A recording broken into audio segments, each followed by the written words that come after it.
যেথায় নদী নালা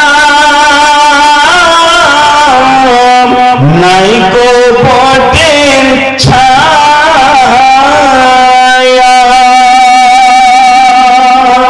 জোরে বলেন একবার, উচ্চকণ্ঠে বলুন, জিন্দা হয়ে যান, গরম হয়ে যান, শীতলতা দূর করুন, গরম ভাবটা আনয়ন করুন। জোরে বলুন আমিন।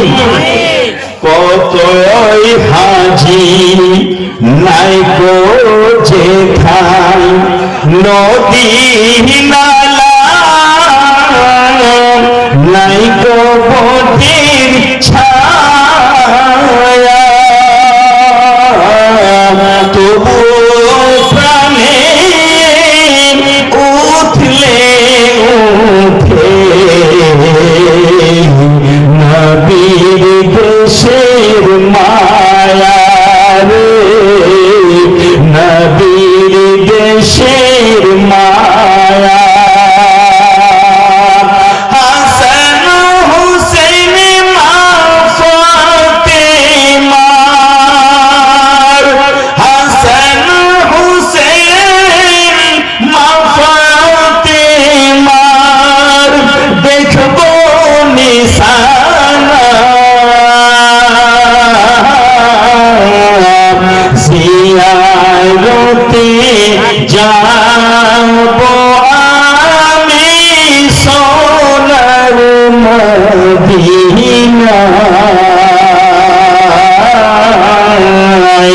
জিয়ারতে যাবো আমি সোনার মদিনায়। কবি কি বলেন? মনটি আমার ময়না পাখি,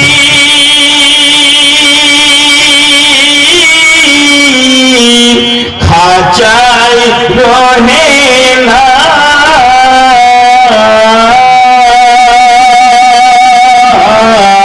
মনটি আমার ময়না পাখি,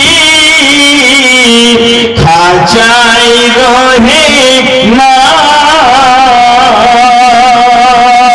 বারে বারে চাই যেতে মন সোনার মদিনায়, তাই জিয়ারতে যাবো আমি সোনার মদিনায়। আল্লাহুম্মা, জোরে বলুন ভাই, জোরে।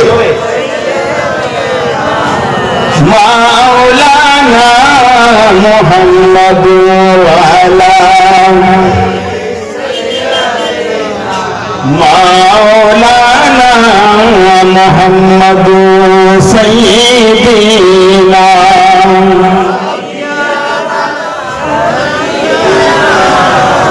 মাওলানা মুহাম্মাদু শামসুদ্দোহা বদরুদ্দোজা আউয়াল নবী আখিরি। শ্রদ্ধেয় স্পিকার মহাশয়, মনোনীত সভাপতি সমিবেশু, মঞ্চে উপবিষ্ট যজ্ঞ বিজ্ঞ সুলক্ষ ওলামায়ে কেরাম, বিভিন্ন প্রান্ত থেকে আগত মাননীয় শ্রোতা মণ্ডলী, পর্দার আড়ালের পর্দার রশিদা, ইসলাম দরদিনী, ইসলাম হিতাকাঙ্ক্ষী মা ও ভগ্নীগণ, সবাইকে আমি আমার বক্তব্যের সম্মুখ ভাগে, অগ্রভাগে, প্রাককালে, আগে ভাগে সালাম জানাচ্ছি। আসসালামু আলাইকুম। যাবতীয় প্রশংসা সেই মহান আল্লাহ রব্বুল আলামিনের নিমিত্তে, যিনি অক্ষয়, অব্যয়, অনাদি, অনন্ত, অসীম, যিনি মহান সত্তা, যিনি বলিয়ান, মহান, শক্তিমান, পরাক্রমশালী, যেই শক্তির উপরে আর কোন শক্তি বিরাজ করতে পারে না, যেই মহান সত্তার উপরে আর কোন সত্তা নেই, তিনি একমাত্র মহান আল্লাহ। সেই মহান আল্লাহর জন্য সমস্ত এবং সর্বাধিক প্রশংসা। জোরে বলুন একবার আলহামদুলিল্লাহ। আমি আজ এই মজলিসে আল্লাহ তাআলার পবিত্র বাণী আল কোরআনুল কারীম থেকে প্রায় দুটি আয়াতে কারিমা সেন্টেন্স বাক্য আয়াত তেলাওয়াত করেছি মানে পড়েছি। প্রথম আয়াতে কারিমা বাক্য সেন্টেন্সটি হলো কুল ইন কুনতুম তুহিব্বুনাল্লাহা ফাত্তাবিউনি ইউহিব্বুকুমুল্লাহ ওয়া ইয়াগফিরু লাকুম যুনুবাকুম ওয়াল্লাহু গফুরুর রহিম।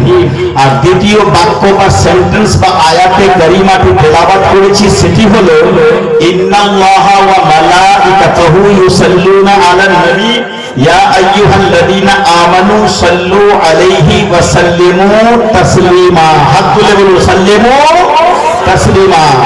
প্রিয় শ্রোতা ভদ্র সুধী সমাজ, আমি আপনাদের সকাশের সম্মুখে সামনে এই দুটি আয়াতে কারিমার ব্যাখ্যা ও বিশ্লেষণ দেব।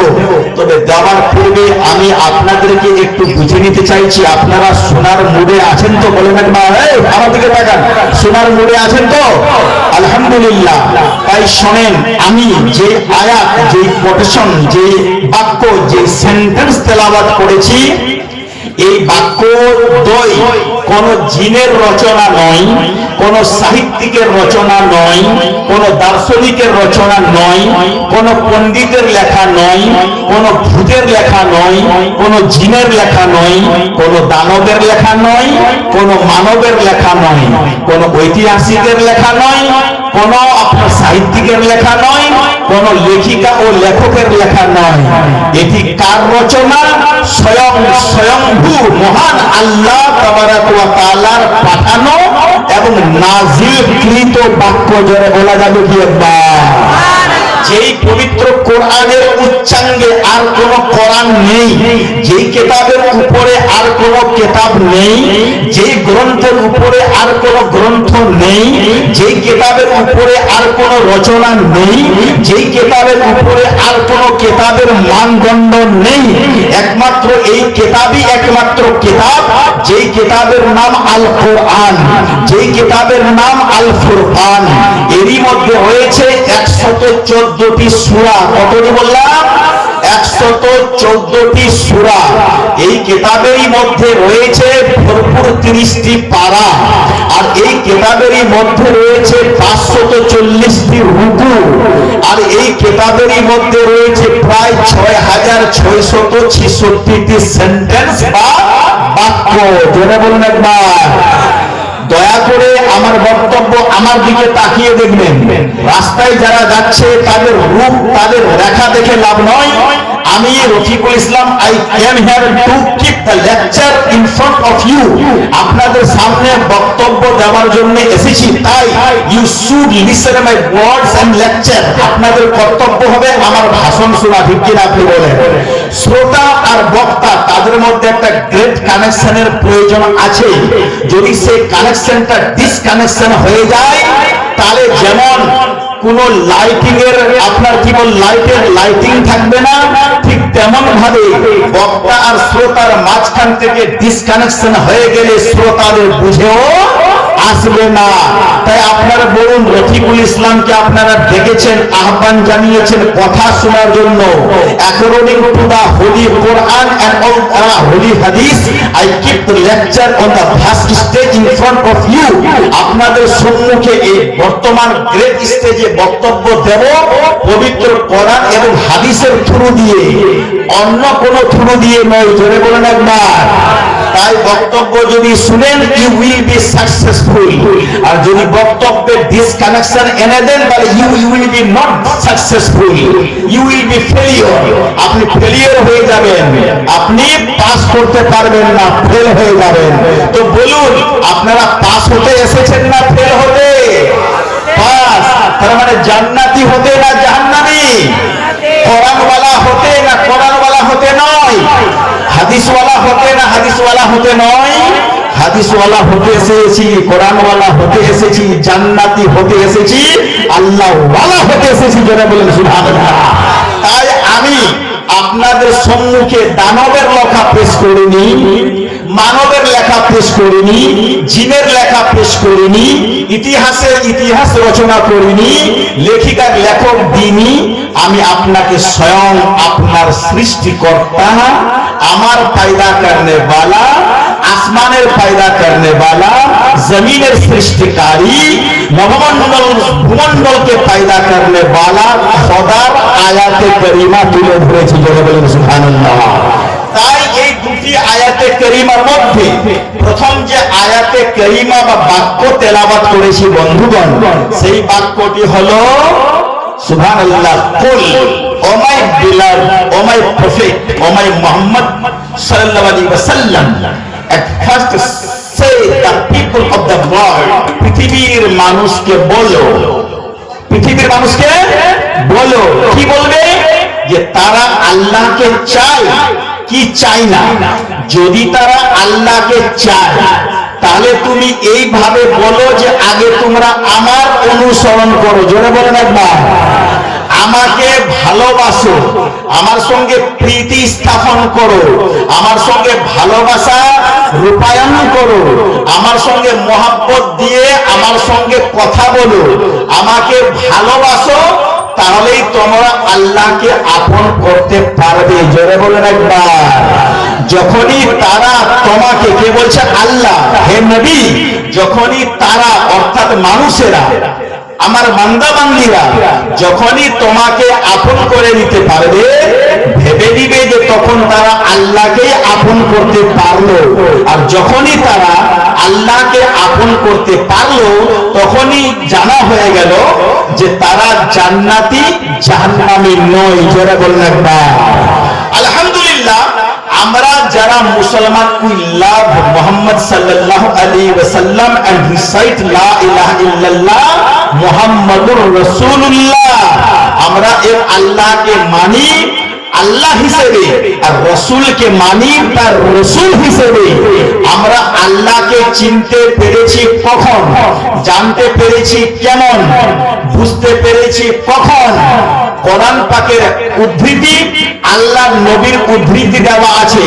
আমরা আল্লাহকে তখনই জানতে পেরেছি যখন আমরা নবীকে জানতে পেরেছি। আমরা কোরআনকে তখনই পেয়েছি যখন নবীকে পেয়েছি।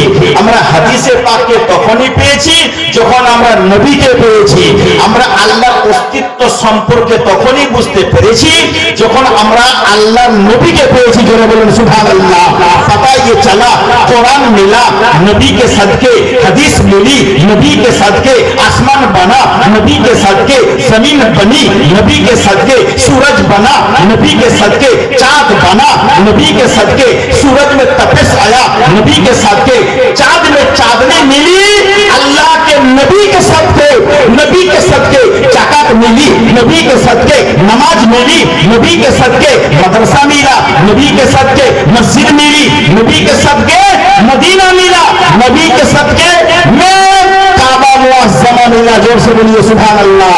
আর এখান থেকেই শেষ নয়, নবীর ওসিলাতে লৌহে মাহফুজ, নবীর ওসিলাতে আরশে মুআল্লা, নবীর ওসিলাতে সিদরাতুল মুনতাহা, নবীর ওসিলাতে কাবা, নবীর ওসিলাতে দানা, নবীর ওসিলাতে দাল্লা, নবীর ওসিলাতে মাকামে আদনা, নবীর ওসিলাতে আরশে মুআল্লা। জোরে বলুন সুবহানাল্লাহ। আর এখানেই শেষ কথা নয়, নবীর ওসিলাতে আমরা সর্বশেষ আল্লাহ তাআলাকে পেয়েছি, এর মধ্যে কোনো সন্দেহ নাই। তাহলে এইবার আপনি বলুন দাদা, আমি এসেছি যখন আমার মা এসেছে, ঠিক কিনা? আপনি বলেন, মা বাবার ওসিলাতে আমি এসেছি, ঠিক কিনা? আমার মা আমার নানা নানির ওসিলাতে এসেছে, আমার দাদু, আমার কি বলে যেন, আমার বাবা আমার দাদু এবং দাদির ওসিলাতে এসেছে। বুঝে নেওয়া গেল প্রত্যেকটা জিনিসে ওসিলা ঢোকা আছে। ধ্যানের ভাই আমার দিকে দেন প্লিজ। প্রত্যেকটা জিনিসে ওসিলা ঢোকা আছে। যেমন আমার আওয়াজ আপনারা শুনতে পাচ্ছেন, আমি মাউথপিসে বলছি, আপনারা শুনতে পাচ্ছেন। বলুন তো, আপনাদের মাঝখান থেকে আমার মাঝখান থেকে যদি এটাকে মাউথপিসটাকে ডিসকানেকশন করে দেওয়া যায়, তাহলে কি আপনারা আমার এই কথাগুলো দূরের মানুষ শুনতে পাবেন? কথা বলে নাকি বুঝতে পারবেন? নেভার, কখনো না। তাহলে বুঝে নেওয়া গেল লেকচারারের লেকচার, সাহিত্যিকের সাহিত্য, দার্শনিকের দর্শন, কথা বললে বলার কথা, স্পিকারের স্পিচ। দূরের লোকেরা, শ্রোতারা তখনই বুঝতে পারবে যখন মাঝখানে একটা মাইক সিস্টেম থাকবে। জোরে বলেন একবার সুবহানাল্লাহ। তাহলে বুঝে নেওয়া গেল আমি এসেছি মা বাবার ওসিলাতে, আমার বাবা এসেছে দাদু দাদির ওসিলাতে, আমার মা এসেছে নানা এবং নানির ওসিলাতে। ঠিক তেমন ভাবে রফিকুল ইসলামের বক্তব্য এই দৌলতপুরের দূরের লোকেরা শুনতে পাচ্ছে আপনার মৌখিকের ওসিলাতে। জোরে বলেন একবার। যেখানে ওসিলা আছে, যেখানে জারিয়া আছে, যেখানে মাধ্যম আছে, যেখানে তার আছে, যেখানে জয়েন্ট আছে, তো আমি এই মিসালগুলো দিয়ে দৌলতপুরের লোকদেরকে কি বুঝাতে চাইছি? রফিকুল ইসলাম খোদাকে চিনতে পেরেছে নবীর ওসিলাতে। দৌলতপুরের লোকেরা নবী এই কি বলে আল্লাহ তাআলাকে চিনতে পেরেছে নবীর ওসিলাতে। কোরআন পেয়েছে নবীর ওসিলাতে, হাদিস পেয়েছে নবীর ওসিলাতে, যাকাত পেয়েছে নবীর ওসিলাতে, হজ পেয়েছে নবীর ওসিলাতে, ফিতরা পেয়েছে নবীর ওসিলাতে, মাদ্রাসা পেয়েছে নবীর ওসিলাতে, মসজিদ পেয়েছে নবীর ওসিলাতে, স্ত্রী পেয়েছে স্বামী নবীর ওসিলাতে, স্ত্রী পেয়েছে স্বামী নবীর ওসিলাতে, স্বামী পেয়েছে স্ত্রীকে নবীর ওসিলাতে। যারা বলেন সুবহানাল্লাহ, সুবহানাল্লাহ। তাহলে আমরা কি বুঝলাম? মূল্যায়ন করে দেখলাম, গবেষণা করে দেখলাম, ভাষণ দিয়ে দেখলাম, লেকচার দিয়ে দেখলাম, শুনে বুঝলাম, দেখে বুঝলাম যে নবী ছাড়া কোনো গল্প, জোরে জোরে জোরে, নবী ছাড়া কোনো গল্প নাই। নবী ছাড়া যেখানে গল্প নেই তার মানে ঈমান নয়। আল্লাহ বলছেন যেখানে আমার নাম সেখানে আমার মুহাম্মাদের নাম সাল্লাল্লাহু আলাইহি ওয়াসাল্লাম। কাবা মে লা ইলাহা ইল্লাল্লাহ মুহাম্মাদুর রাসূলুল্লাহ, মদিনা মে লা ইলাহা ইল্লাল্লাহ মুহাম্মাদুর রাসূলুল্লাহ, লাওহে মাহফুজে লা ইলাহা ইল্লাল্লাহ মুহাম্মাদুর রাসূলুল্লাহ, আরশে মুআল্লাতে লা ইলাহা ইল্লাল্লাহ মুহাম্মাদুর রাসূলুল্লাহ। জোরে বলেন। আবে কাউসারে লা ইলাহা ইল্লাল্লাহ মুহাম্মাদুর রাসূলুল্লাহ, আবে জমজমে লা ইলাহা ইল্লাল্লাহ মুহাম্মাদুর রাসূলুল্লাহ, মাদ্রাসাতে লা ইলাহা ইল্লাল্লাহ মুহাম্মাদুর রাসূলুল্লাহ, আর আপনার মসজিদে লা ইলাহা ইল্লাল্লাহ, কথা বলেন লা ইলাহা ইল্লাল্লাহ মুহাম্মাদুর রাসূলুল্লাহ। তাহলে মূল্যায়ন করে দেখা গেল আল্লাহ তাআলা নবীকে এত ভালোবাসেন, এত ভালোবাসেন, যেখানেই তিনি নিজের নাম রেখেছেন সেখানেই কিন্তু নবী মুহাম্মদের নাম রেখেছেন। জোরে বলেন একবার আল্লাহুস সামাদ কাবীরা। তাহলে চলুন আমি এই আয়াতের উপর দিয়ে কয়েকটি কথা তো অবশ্যই বলবো। আমি এতটুকু তো আপনাকে পৌঁছাই দিলাম যে আমরা আল্লাহকে তখনই পাবো যখন নবীকে আপন করতে পারবো।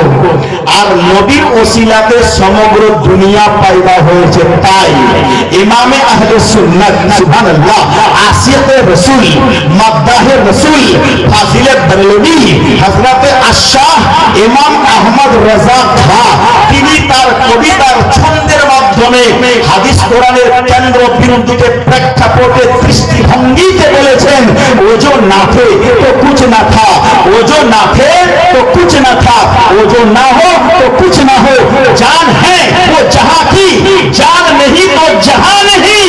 এর বাংলা মানে হলো এটা, আমরা যতদিন লোক এখানে বসে আছি আমাদের মধ্যে প্রাণ আছে কিনা তাড়াতাড়ি বলুন, আত্মা আছে কিনা বলুন, জান আছে কিনা বলুন, রূহ আছে কিনা বলুন।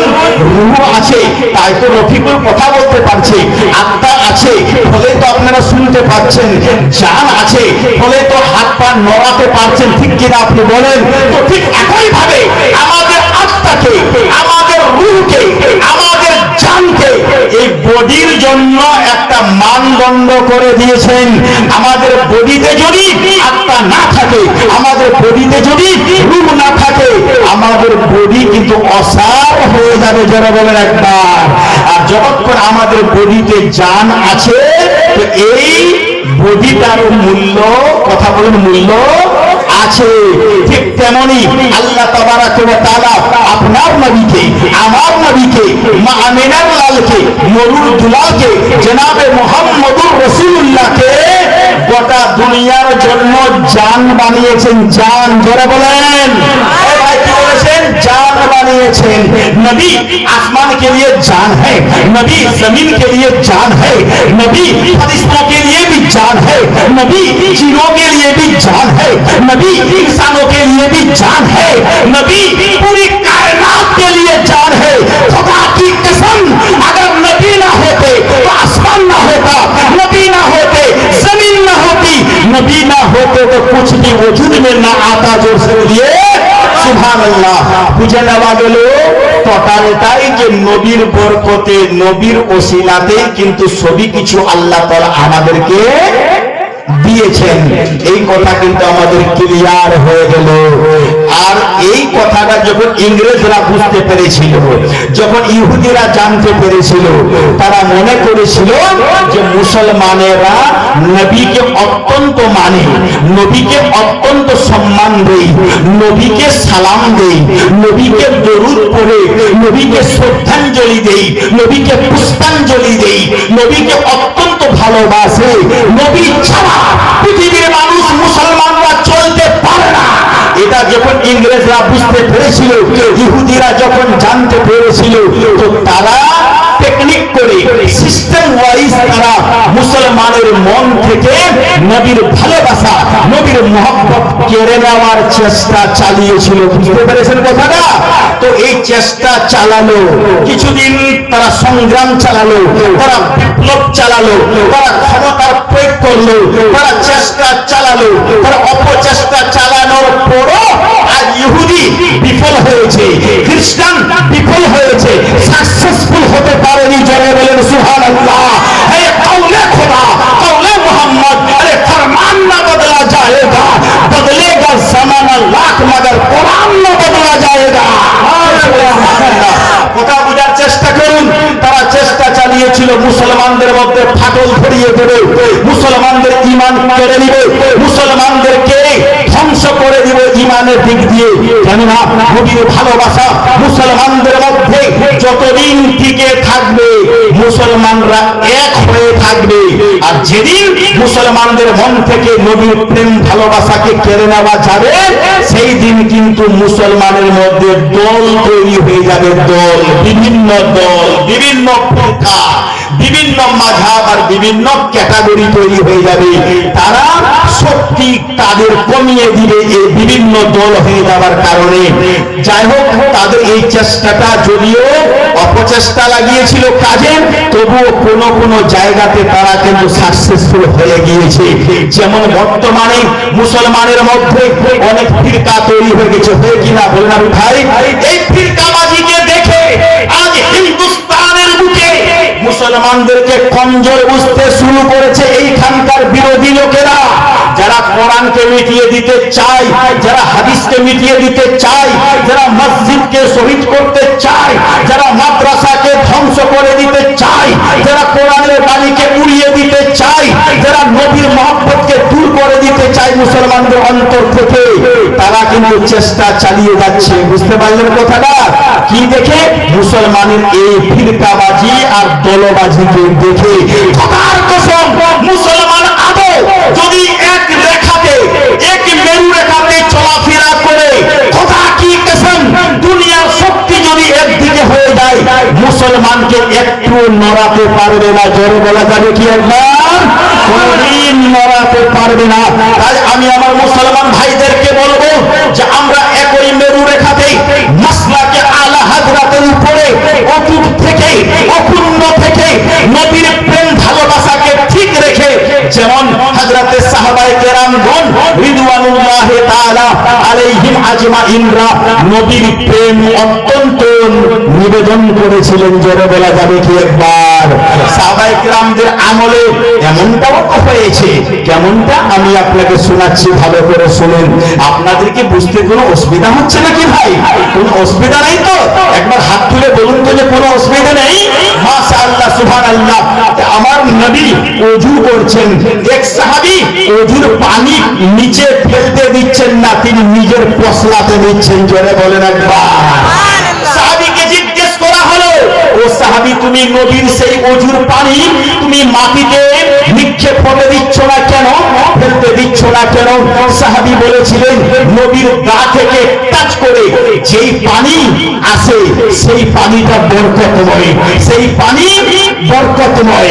নবীর খুব বরকতময়, নবীর পা বরকতময়, নবীর খুন বরকতময়, নবীর কি বলে যেন বল বারাস বর্জ্য পদার্থ, এগুলোও কিন্তু বরকতময়। জোরে বলেন একবার সুবহানাল্লাহ।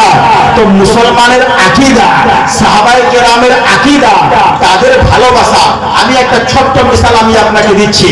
বাস্তবেই যদি রফিকুল ইসলামকে আপনারা ভালোবাসেন তো সত্যি কিন্তু ধ্যান দিয়েই বক্তব্যটা শুনবেন, ঠিক কিনা আপনি বলেন? এক নাম্বার দুই, আমার সঙ্গে আপনারা খাতির তাওয়াজা সম্মানটা কিন্তু ভালো করেই আপনারা আমাকে দেখাবেন, ঠিক কিনা আপনি বলেন? আর যদি মন দিয়ে আমাকে আপনারা ভালো না বাসেন না, তো আপনাদের মধ্যে এলোমেলো ভাব দেখা যাবে, যেটা রফিকুল ইসলাম ফিজিক্যালি বুঝে নিতে পারবে, ঠিক কিনা আপনি বলেন?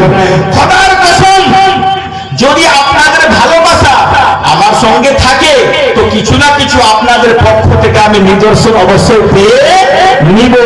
ঠিক তেমন নবী করিম সাল্লাল্লাহু তাআলা আলাইহি ওয়াসাল্লামের ওযুর পানি সাহাবায়ে কেরাম মাটিতে পড়তে দেননি, তিনি পশলাতে তুলে নিয়েছেন আর নিজের মুখে চোখে লাগিয়ে নিয়েছেন।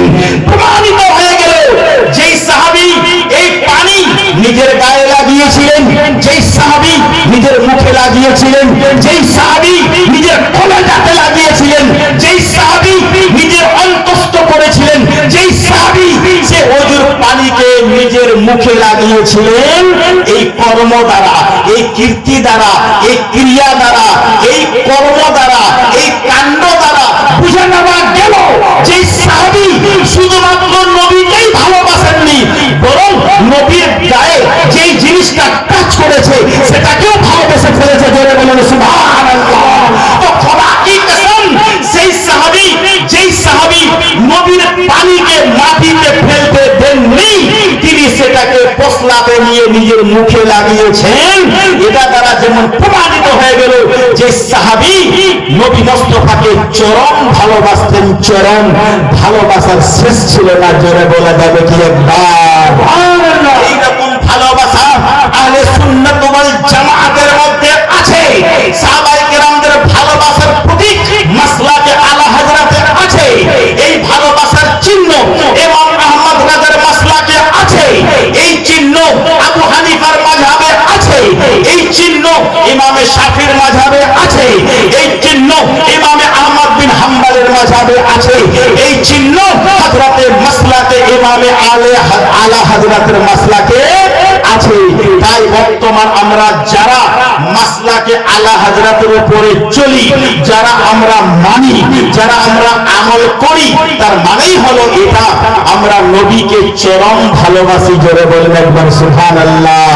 আহলে সুন্নাত ওয়াল জামাতের নিকটে মাসলা রয়েছে, যারা নবীর নখটাকে অপমান করবে সে কাফির, যে নবীর চুল মোবারককে অপমান করবে সে ইসলাম থেকে বাহির। জোরে বলেন সুবহানাল্লাহ। শুধু তাই নয়, যেই ব্যক্তি নবীকে কিঞ্চিত পরিমাণ অপমানজনক কথা বলবে তার উপরে তার স্ত্রী হারাম হয়ে যাবে, তাকে নতুন করে কলমা পড়ে মুসলমান হয়ে আর ওই স্ত্রীর সঙ্গে নতুন করে কলমা পড়িয়ে মোহর পরাতে হবে। জোরে বলেন সুবহানাল্লাহ। মাসলা কিন্তু এতটাই আছে। তো বন্ধু, এই মাসলা কোথায় পাওয়া যায়? ইমামে আহমদ রাজার মাসলাতে। এই মাসলায় কথা পাওয়া যায় আহলে সুন্নাত ওয়াল জামাতে। এই মাসলায় কথা পাওয়া যায় আশিকে রাসূল, মাদদাহে রাসূল, ফাজিলে বেরেলভী ইমামে আহমদ রাজার মাসলাতে পাওয়া যায়। জোরে বলেন সুবহানাল্লাহ। তাই দোস্ত, আমি আমার দৌলতপুরের অধিকারী নগরবাসীদের কাছে তথা বিভিন্ন প্রান্ত থেকে ছুটে আসা মাননীয় শ্রোতা মণ্ডলী, মা বোন ভাই ব্রাদের কাছে আবেদন করব, যতদিন আমরা বেঁচে আছি আমাদের কলিজাতে, আমাদের হৃদয়ে, আমাদের অন্তরে আল্লাহর প্রেমের পাশাপাশি নবীর ভালোবাসা যেন আমাদের থাকে। জোরে বলেন সুবহানাল্লাহ। একবার জোরে বলেন সুবহানাল্লাহ। সুবহানাল্লাহ। উচ্চ কণ্ঠে বলুন সুবহানাল্লাহ। আর একবার উচ্চ কণ্ঠে। এই ফুলটির এমনই জ্বালা